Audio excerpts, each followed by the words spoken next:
three ferocious lions were relaxing and sunbathing comfortably.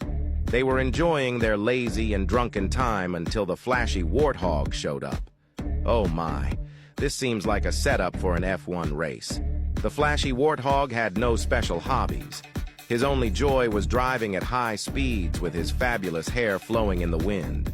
Today, he dyed his hair a flashy blonde and was dazzled by his own reflection. He couldn't resist showing off again. While some Asian friends might enjoy teasing dogs, this flashy warthog has a hobby of teasing lions. He approached the lions, started grooming himself, and didn't forget to flaunt his muscles. The lions, although lazily resting, couldn't help but be annoyed. By evening, the lions were deeply asleep, dreaming sweet dreams. But the flashy warthog, feeling restless, couldn't stop his bragging. From noon until now in the evening, he was still lingering around, inviting the lions to join the F1 race he organized. "Are you kidding me?" roared the lion, his authority on the savannah seemingly waning. Just as he thought of teaching this darn flashy warthog a lesson, the warthog activated his 12-cylinder turbo boost engine with no lag and zoomed off, leaving everyone in the dust, powered only by a bunch of grass. Seeing that they couldn't catch up, the flashy warthog turned off the engine and performed a smooth handbrake drift. He was ready to provoke them even more. "Good afternoon. Are you guys jealous of my new hairstyle?" The lions were dumbfounded by this crazy warthog. They had never seen such a mad, flashy warthog before. They thought, is he here to flaunt his hair or offer a free food supply? "Don't be too cocky. Get out of here before I lose my temper," warned the lion.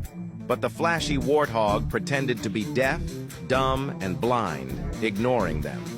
That was all the fun for him. On this vast grassland, no one had dared to challenge the lions like he did. He still loitered around, just needing the lions to utter 2 words of admiration, and he would leave immediately. At this moment, the lion, angrier than ever as the manager of the vast grassland, decided he couldn't endure the flashy warthog's continuous provocations anymore. It was time for a lesson. A 20-cylinder turbo, 400-horsepower engine was something the lion didn't have, but what he did have were teammates, silently waiting in the bushes. But as they prepared to rev up, the flashy warthog and his son had vanished long ago. What a show-off. Now even his family was fully equipped with engines. The lion realized with a headache that the flashy warthog really kept up with the times. Perhaps they should consider buying the latest engines before falling behind. The lion was clearly frustrated. Losing face to a young, flashy warthog was embarrassing, especially as cameramen were live streaming the shameful scene. If the hyenas and cheetahs saw this video, their position as the big boss of the savannah would be severely shaken.